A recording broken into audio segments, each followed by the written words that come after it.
Olá! Vamos direto ao ponto de uma das fiscalizações mais complexas que a gente tem: a fraude ao vínculo de emprego na construção civil, especialmente quando usam a figura do falso autônomo.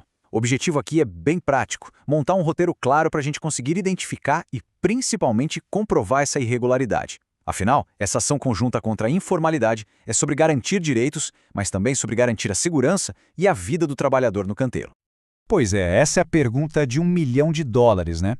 É o desafio que a gente encara em cada fiscalização. A linha que separa um autônomo de verdade de um empregado disfarçado pode até parecer meio borrada, mas a legislação nos dá sim as ferramentas certas para fazer essa distinção.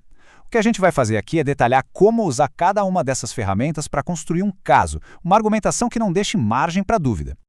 Certo. Para começar, a gente precisa ter um alicerce bem sólido. Antes de ir para campo e analisar a situação real, é fundamental que os conceitos jurídicos estejam muito claros na nossa cabeça. É isso que sustenta qualquer auto de infração. Entender bem a diferença entre os tipos de relação de trabalho é o primeiríssimo passo. Olha só, o ponto aqui é entender essa hierarquia. Pensa na relação de trabalho como um grande guarda-chuva. Cabe tudo aí debaixo: autônomo, eventual, avulso, todo mundo. Agora, a relação de emprego é uma categoria especial, uma espécie muito particular e a mais protegida pela lei. Por quê? Porque ela parte do princípio de que o trabalhador é a parte mais frágil. É o trabalho para outra pessoa, onde a sua energia é usada e dirigida por um terceiro.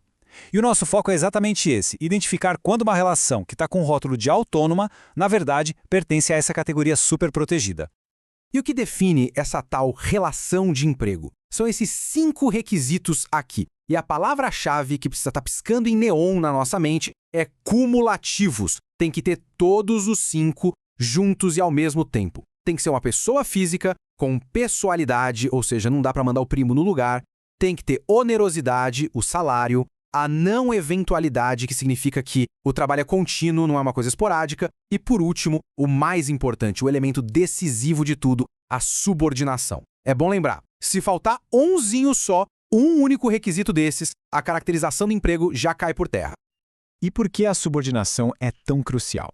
Porque ela é justamente o oposto do que define o trabalho autônomo. O autônomo de verdade, o legítimo, trabalha por conta própria. Ele assume o risco do negócio dele. O combinado com ele é pela entrega, pelo resultado final, pela obra pronta.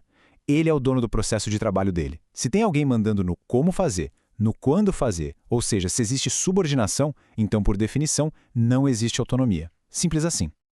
Bom, até aqui tudo parecia mais claro, né? Mas agora o cenário fica um pouquinho mais complexo. A gente precisa falar do impacto da reforma trabalhista de 2017, porque ela mudou as regras do jogo e exigiu que a gente se adaptasse na hora de investigar e comprovar a fraude.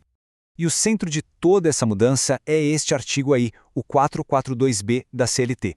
O que ele fez? Ele criou no papel a figura do autônomo exclusivo e contínuo. E o que isso quer dizer na prática? Que, em tese, um trabalhador poderia prestar serviço para uma única empresa todos os dias e ainda assim ser considerado autônomo. Mas tem um grande desde que os outros requisitos do vínculo, principalmente a subordinação, não estejam ali presentes. Então, a consequência prática, o que a gente precisa guardar disso tudo é o seguinte: aqueles 2 indícios que antes eram muito fortes para a gente, a continuidade e a exclusividade, perderam muito peso. Eles ainda ajudam a pintar o cenário, claro, mas sozinhos eles não provam mais o vínculo. A lei não deu um cheque em branco para a fraude, ela só mudou o nosso foco. E para onde foi esse foco? Exatamente para cá, para a subordinação. Esse gráfico aqui deixa isso claríssimo. Olhem só como a barra da continuidade barra exclusividade, que antes tinha um peso médio, despencou depois da reforma. Em contrapartida, a da subordinação, que já era alta, foi parar lá no teto. Hoje, a nossa fiscalização precisa ser quase cirúrgica em provar de forma muito clara que existe comando, que existe controle, que existe poder de punição. Diante disso, então, é mais do que essencial a gente mergulhar fundo no que realmente significa subordinação. Entender as diferentes dimensões desse conceito para a gente saber exatamente o que procurar, quais sinais a gente tem que buscar lá no canteiro de obras. A doutrina, a teoria do direito, nos mostra 3 jeitos de enxergar a subordinação. A clássica é a mais óbvia, a mais fácil de ver. É o chefe dando ordem direta, dizendo: faça desse jeito, nesse horário, com essa ferramenta. A objetiva já olha para outra coisa, ela vê como o trabalho daquela pessoa se encaixa no objetivo final da empresa.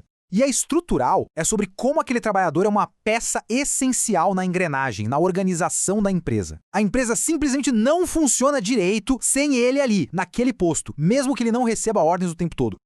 E agora muita atenção, porque essa é talvez a dica mais prática e mais importante de toda essa nossa conversa. Embora todas essas dimensões da subordinação existam e sejam importantes, a tendência hoje nos tribunais é valorizar a prova da subordinação clássica. O que isso significa para a gente? Que precisamos focar em buscar e documentar as evidências mais concretas possíveis de comando direto, de fiscalização de horário, de controle de tarefas, de aplicação de punições. É esse tipo de prova que vai blindar o nosso auto de infração. Ok. Com toda essa base teórica bem firme na cabeça, vamos para a parte que realmente importa. Como é que a gente transforma todo esse conhecimento num plano de ação prático, num passo a passo eficaz para usar durante a fiscalização? Quando a gente se depara com um contrato de autônomo, a nossa análise tem que ter duas frentes. Primeiro, os elementos formais, a papelada. Tem contrato escrito?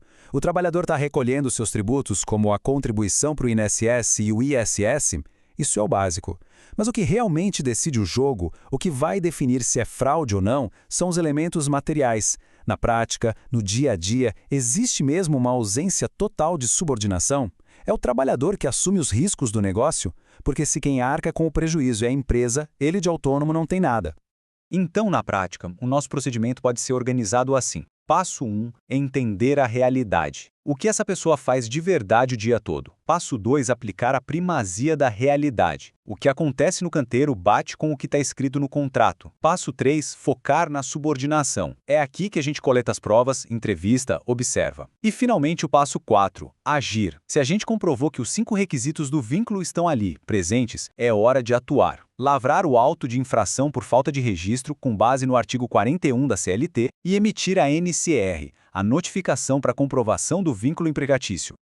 E para a gente fechar, fica essa reflexão que na verdade é a nossa grande diretriz. O princípio da primazia da realidade sobre a forma é a nossa ferramenta mais poderosa.